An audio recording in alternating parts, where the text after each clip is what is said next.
Good morning, everyone, and welcome to day 3, the final day of the Triad Digital Technology Conference. I'm Peter Marsh, one of the founders of Flywheel Co-working. And before we get started today, I want to give a huge shout out to the team that put this conference together, starting with Rob Robles with Globant, Andrea Howell, the Director of Community Networks for Flywheel Co-working, Greg Jambak, the professional videographer that's been shooting all of these sessions, and Christy Staten with Creative Force, Flywheel member who has handled all of the graphic design for us. They worked tirelessly over the last month to bring you this conference, plan the platform, and custom design it for this event. So this morning I want to introduce Brent Foote. Brent's the branch manager of operations and strategic accounts for the Select Group in North Carolina. Brent, thanks for being here today. Yeah, absolutely. Tell us a little bit about yourself. Will do. Thanks for having me. Agree everyone's hard work. It's been a big part of this. It's been enjoyable to see and watching us make the pivot from in person to virtual is a pretty quick turn. So yep. I've been with TSG for about 7 years. I joined when I graduated from college. I've been here in Winston for about 5, married to my college sweetheart Ashton, and we have one son named Hudson. And yeah, I love sipping on some bourbon and riding my bike through the weekend, so I'm excited to be here and get to participate this year. Yeah, I hear you got a Bianchi, so yeah, that's cool. I'm an Italian rider. So. Yeah, gotcha. So today, we have some great sessions lined up for you. Following our chat this morning, at 10:30, we have Prashant Dixit on rethinking investment value for agile methodology. Scott Wingham, who's going to be presenting on why business requirements should drive your development process. And then finally, Andrew Johnson on visual development and the rise of no-code tools. Brent, who's going to be presenting at the 11 o'clock sessions? Yep, thanks, Peter. So for the afternoon sessions here, we've got Bobby Srivastava leading a panel discussion. It's going to be about leveraging startups to help expedite your digital journey. So we'll have Carl Turner, the founder of SwipeBuy, joining Jennifer Biggs from Empoji. Both of them are local tech entrepreneurs here in Winston and Greensboro. And then for the other sessions, we're going to have some encore presentations. So everyone look out for a link from Rob in the general chat to go ahead and put in your votes for what presentations we'll see at the end of the day here. And then lastly, a little bit of treat to go into the weekend. So we have the opportunity to be joined by a live performance from the Old Town String Band, Jason and Grayson. They're going to help close things out and let us go into the weekend with a little bit of a bang.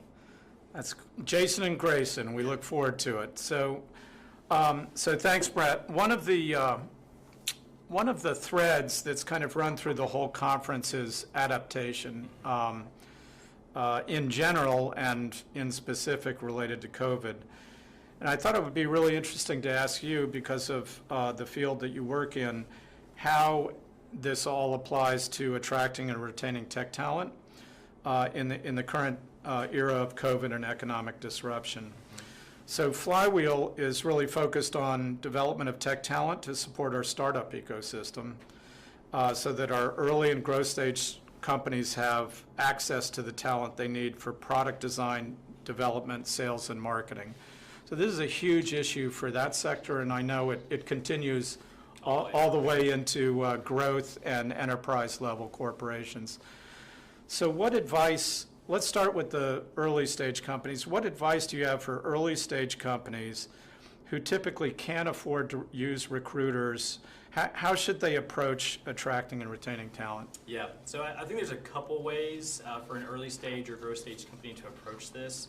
I think the first is just the leverage social networking. I mean, you have a co-working station here, you've got a good ecosystem, but I think tools like Meetup or LinkedIn, getting plugged in with local technology user groups is probably your best resource because it's a free resource and it's the power of you. I think at that point, you're talking about what you need, you're socializing, what are the issues, what are the problems you're trying to solve, and ultimately referrals become your best friend.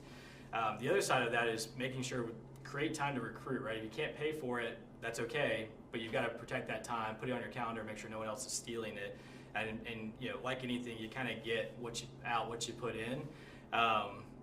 The second part I would really suggest here is approaching talent the same way you would approach an investor. You've got a really powerful why, you've got a really compelling story, so I think being able to share what it is that you're doing in the area, in the marketplace, what problems are you solving, what tech are you bringing to the table is going to help really build that powerful why for a candidate who's maybe wanting to take that leap and kind of join what it means to be an entrepreneur. Yeah, so I agree with that. In our work with early stage companies, there's the importance of community and culture is really a big driver with early stage companies. And that also applies to the community of Winston-Salem and the Triad in general. We really have to put our arms around this and make sure that the community is rolling out the red carpet for tech talent that can join these companies. And in that regard, we really strongly believe that it's important for the founders of early stage and growth companies to work together on this as a consortium and to pool the jobs that they're creating to help develop a cohort that can come to Winston-Salem, come to Greensboro, come to the Triad region, and experience the quality of life here, and know that, hey, if this gig doesn't work out, there's 15 other gigs available for me in the community. So what about small business? So if you're an established small business, you're starting to move into an arena where you can be of direct assistance. What do you think has changed in the talent space, and what's important for the small business sector, and how does the select group help? Yeah, so I think a lot of the same principles still apply when you're raising up that. I know we're really yet to see a lot of the after effects of COVID on the labor force. I mean, I think we're hearing more about reduction in forces, but for the most part, we've just always been in a really highly competitive environment, especially when it comes to access to talent and the labor pool in general. So, I think there's a lot of companies fighting for the same resource, especially when you kind of bring that down to a market like the Triad. So I think, again, get plugged into the local community, find those users, and tell a compelling story. I think where a company like us, where we come in, is we really focus on the relationships with our customers and our clients, and so there's really two key advantages to working with the select group in that way. So first, we're out there with my account management team, we're trying to find the next project, the next opportunity, right? So we're building a consultant workbench that are moving from opportunity to opportunity. And so when you partner with us proactively, you're really getting access to our talent pool, right? People that are on our payroll that are ready to be deployed to the next opportunity. The second key advantage here is my recruiting team. So every day that I'm with my account managers, we're building relationships with decision makers. My recruiters are building that local talent pipeline, right? So they're talking to the candidates that are maybe passively looking or just aren't looking in general. But a lot of it when it comes to the talent battle is about timing. Am I in the right place at the right time? And building those relationships, building that trust, that's the best way to do it. And so we just take a lot of pride in, to what you said, wrapping our arms around the local community. I mean, for the select group, everywhere we service, we've got a brick and mortar office, right? So we do that because you can't just look at a job board. You've got to build local networks and local pipelines, and I think that's what we offer. So that makes a lot of sense. Most of your clients, I'm assuming, are predominantly in a remote work mode. If that's the case, and you can validate that, if that's the case, what support tools are most important for employers to consider? Because obviously if they're not enabling their remote workers with the very best tools, then it creates friction. So tell us a little bit about what you've observed in that regard. We've seen Zoom kind of blow up, right? So we've seen a lot of these video conferencing platforms really start to grow. I can just speak to what the select group did is predominantly we were always in the office, in the workspace. We had used Microsoft Teams and Link and some of those collaboration software before, but it really wasn't until COVID that we got kind of forced into it. And I think that's been the biggest thing is we then put a lot of stress into building a collaborative ecosystem that says we have these tools, we have access to these products. I think the next layer for what I'm seeing in my business is, how do we make sure like they've got relative or consistent internet connectivity and really making the home office, I think that was the next step for us. Is we have the collaboration tools, we've got everyone outfitted, but what started as just bring your laptop home has now turned into how do we get you monitors, how do we get you a keyboard, how do you create an actual workspace that makes you feel productive versus I'm just working at my kitchen table. So what about, this is off script, okay, so Sure. fair warning. What about tools that help reinforce culture? Because one of the real difficulties with this remote work is a feeling of loss of, social contact and culture. Have you observed your clients kind of picking up on any new techniques there? Yeah, I think interesting enough, like it kind of goes back to the relationships, right? So the tools like Microsoft Teams, they're great. You can post, you can use a Slack or a Yammer, and there's all this capability. But if no one is actually doing the physical touches, meaning I'm going to go post something, I'm going to create conversation, I'm going to create dialogue, it doesn't exist. The other thing that I've found really important with my team is when I call them, I'm not calling on my cell phone, I'm sending a video chat. So you've got to really kind of put yourself in the shoes of how would I want to bridge that gap, and then start taking that action. Right, so this is not a time to be shy if you're a team leader or a business owner. You really need to be proactive about your communication with staff. What about the developer market here locally and then kind of on a national perspective? Are you seeing widespread layoffs? Are you predicting that there's going to be a big movement of talent as a result of the economic disruption? Yeah, I do, and I think it's one that we were actually even seeing kind of prior to our current circumstances. So, I think we're starting to see a lot more layoffs across every industry sector. I think we're kind of at that point. I hate to say it that way, but we're at that point where companies will make those decisions. But a lot of the feedback I've been hearing from developers often is, does this company offer remote? Can I do 3 days? Can I do 4 days?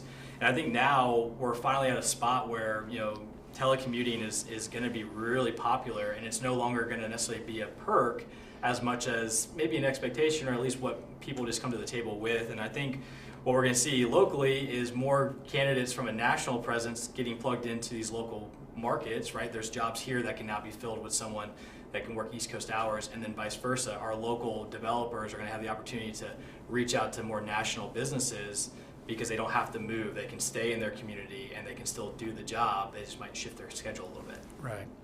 So on the one hand, there may be more of a talent pool for recruiters to be able to work with. But on the other hand, if you're an employer and you're not doing everything you possibly can to create stickiness with your culture and provide the very best tools for remote work, you're going to be uncompetitive. I think so. I think that's the easiest way to put it, is there's going to be a little bit of you're going to be fighting an uphill battle thinking a salary will make the difference, but really it's how do I make my culture matter even when you're remote? Yeah, so when we were talking, kind of preparing for this fireside chat earlier, what rises kind of to the surface here is the importance of culture. Mm-hmm. And that technical skills can be acquired. There are various ways, online or in cohort type tech talent development sessions for people to upskill and stay current with their technology talent. But culture is becoming a more and more important and a more important factor in the hiring market. Can you give us a little flavor on that in terms of what folks that are attending might be interested in hearing? Yeah, I think we're seeing a big shift in general with what's the social impact. So I think it's important for companies as they're building culture is how do I tie this into my social impact? And I think there's a lot of companies out here locally that have great cultures. Now the real challenge, how do I protect that in a virtual world? And that's the more important piece. And I think what I'm seeing is when we're going out to market for a client and selfishly I put the plug back in there, why partnering with a company like the Select Group is so important on the front end, not when I need somebody, but before, how do I build that partnership, is we want to be that ambassador. We get to go to market and tell that story and share that culture and share that why. And that's how you bring in talent, is you get them to buy into things beyond just the technology or just beyond the name of the company. Got it. So what about enterprise level business? You know, the large corporations, publicly traded companies, folks of that ilk. Tell us a little bit about kind of the best practices for a successful recruiting and retention strategy. What do you think is kind of the new wave there? Yep. So I've got three. So two, one's for attracting talent, one's against retention, and one's just a personal opinion of mine. So we'll see how it sits right. But I think when it comes to attracting the talent, it's kind of like what we said with the early stage, with your small businesses. You got to start with why, and it's not really the why in terms of why do I have this job open, right? Someone left or someone got promoted or whatever. It's why do I want to be here, right? So, you know, being able to connect with people in that way and helping them understand that this job offers something, right? So I think of like when I am interviewing for my own company and hiring people on my team, I really go back, you know, beyond, like it's not just about, you know, helping sell or making a sale, right? I look at it as when we actually get to place a consultant in the marketplace, we're helping alleviate the pressure a manager might have around a project. So right now their job, their work-life balance is a little bit healthier. And then maybe we've got a candidate that came off a contract and needs to be redeployed.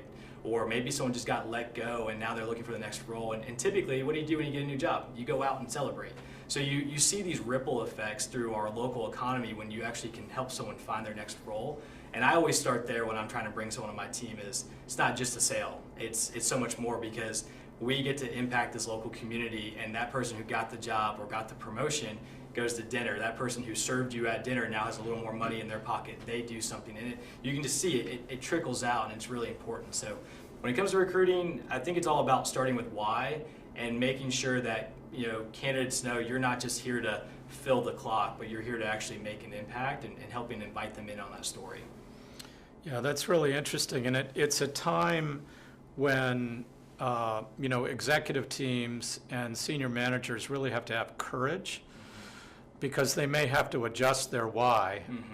There was a great article in the New York Times this morning about Airbnb and having to do very large-scale layoffs for the first time since the hospitality industry has been absolutely hammered and is not projected to recover until 2022. So, you know, here's a extremely strongly culture-driven company that had to do a large-scale layoff, and it just kind of crushed their culture to have to go through that experience. So if you're a senior manager right now, you've got to have courage, you've got to be willing to be in front of the problem and make the necessary adjustments, including cultural adjustments, and enable your employees to be, you know, the best that they can be with these new tools and this new remote work environment. Exactly, and I think that really bleeds well into retention, right? It's how do you upskill your people? You know, I think especially now, if you are losing team members, you've got to upskill, you've got to give them opportunities to learn and give them stretch assignments. The other side of that is when you do upskill an employee, sure, you have the risk that they might go somewhere else, but more than likely they're going to invest right back in the company and they're going to want to stay. Right. So that'd be an area around retention. So any final thoughts before we start the seminar sessions? No, I think maybe the last thing here is just kind of around that, you know, technology is always changing, and I think upskilling is the key right now. I've been on a number of, you know, maybe seminars or just learnings where we're kind of in this cool spot where you don't need to have all this experience. You can go find the skills. There's tools out there. There's a lot of training available, and that's what I would encourage is, you know, managers give your people the opportunity to be upskilled, and then if you maybe are caught in that weird spot of what's next, or maybe I am looking at unemployment, what am I doing to go get myself educated to be attracted by those companies? Got it. Well, this was fascinating. Thanks so much for your observations. I've learned a lot through this interaction, and now it's time to check in with sessions 1 through 3, and I have a correction. On session number 3, the topic is reactive front ends in a data-centric world. So sorry about that. My agenda was not up to date. Brent, thanks again for your observations, and let's take it back to the floor.